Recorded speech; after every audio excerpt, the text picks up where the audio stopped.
हमारे खुदावंद यीशु की अंजील मुक़द्दस यूहन्ना के मुताबिक उसका चौथा बाब 43 से 54 आयत तक। उस वक्त यीशु सामरिया से रवाना होकर जलील को गया, क्योंकि यीशु ने खुद गवाही दी कि नबी अपने वतन में इज्जत नहीं पाता। और जब वो जलील में आया तो जलीलियों ने उसे कबूल कर लिया, इसलिए कि उन्होंने वो सब कुछ देखा था जो उसने यरूशलेम में ईद के मौका पर किया था, क्योंकि वो भी ईद मनाने गए थे। और फिर वो कानाए जलील में आया, जहाँ उसने पानी को मह बनाया था। और कुफरनहूम में एक सर रिश्तेदार था जिसका बेटा बीमार था।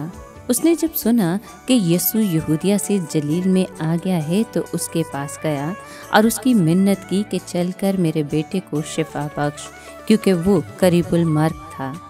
तब यीशु ने उससे कहा, जब तक करिश्मे और करामतें ना देखो तुम हरगिज़ ईमान नहीं लाते। सर रिश्तेदार ने उससे कहा कि ऐ खुदावंद, बेशतर इससे कि मेरा बच्चा मर जाए, चल।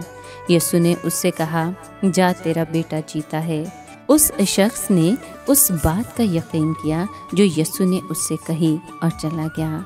और वो राह ही में था कि उसके गुलाम उससे मिले और खबर दी कि तेरा बेटा जीता है।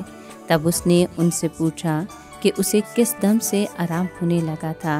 उन्होंने कहा कि कल 7वें घंटे उसकी तप उतर गई। बस बाप जान गया कि वही वक्त था जब यीशु ने उससे कहा था कि तेरा बेटा जीता है, और वो आप अपने सारे ख़ानदान समेत ईमान लाया।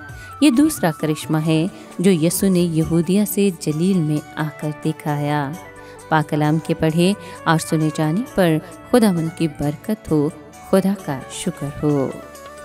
अजीज़ दोस्तों, आज के कलाम में एक सर रिश्तेदार का यीशु मसीह के पास आना अपने बेटे की बीमारी के बारे में उसकी मायूसी की इंतहा और यीशु मसीह पर उसके बढ़ते हुए ईमान का निशान था। यीशु मसीह से दरख्वास्त इलाही मदद और मुदाखलत के लिए सारे इंसानों की ज़रूरत की आकाश है, खा उसका ताल्लुक समाज की किसी भी मुकाम से हो। यीशु मसीह के ये अल्फाज इंसान की फितरत की अक्कासी करते हैं कि वो मौजज़ात देखकर ईमान लाना पसंद करते हैं, मगर यीशु मसीह चाहता है कि हम सिर्फ मौजज़ात की बिना पर ईमान ना लाएं।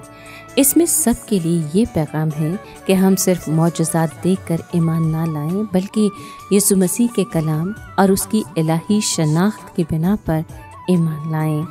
यीशु मसीह का ऐलान कि जा, तेरा बेटा जीता है, पुरज़ोर और बराह रास्त है।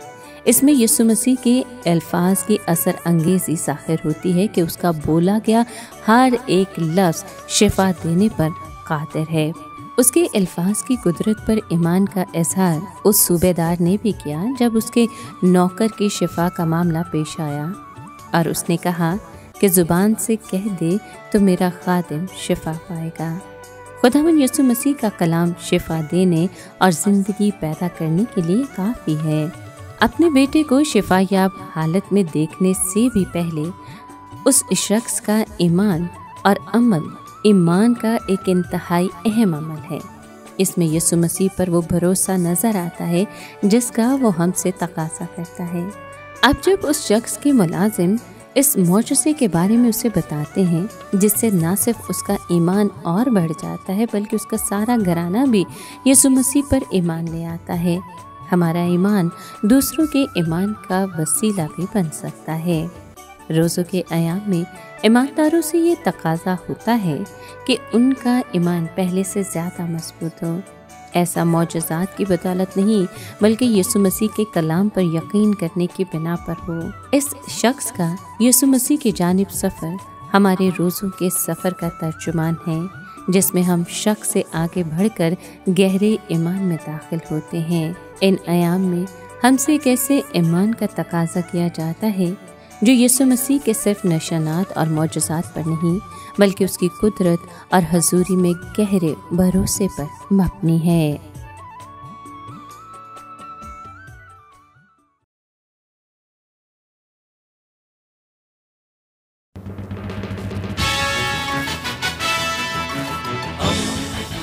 दोस्ती का पैगंबर, रेडियो वेरितास एशिया।